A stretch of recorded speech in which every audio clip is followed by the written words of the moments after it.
অনুপাত ও সমানুপাতের আরেকটি অঙ্ক নিয়ে এসেছি।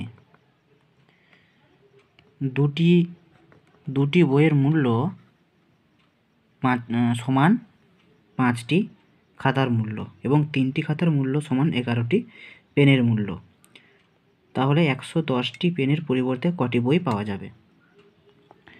তো দুটি বই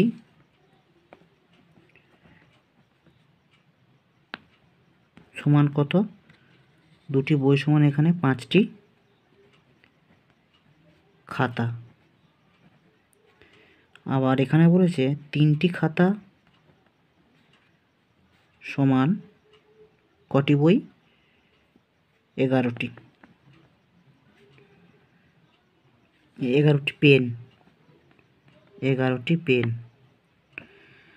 আমরা এই কোয়ান্টিটিটাকে সমান করে নেব।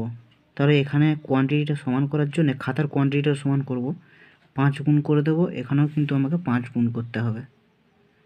তাহলে এখানে 15 হয়ে গেল। এখানেও 15 করব বলে এখানে 3 গুণ করব, এখানেও কিন্তু আমি 3 গুণ করে দেব। তাহলে এটা কত হলো? 11 5 55,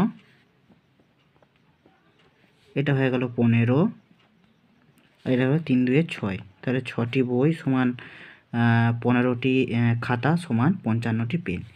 এবারে বলেছে কটি এখানে পেন আছে 110টি, তাহলে এই 55 সমান হয়ে যাবে 110টি পেন। কাটাকাটি যাবে 2 দিয়ে, তাহলে 1 সমান দাঁড়ালো 2। তো এইখানে বই বলেছে, এখানে 6-এর সঙ্গে 2টা গুণ করে দিলেই উত্তর হয়ে যাবে 6 দুগুণে 12টি। খুবই ইজি, অপশান এ সঠিক উত্তর। তো এইভাবেই কম সময়ের মধ্যে উত্তরগুলো করতে পারা যায়।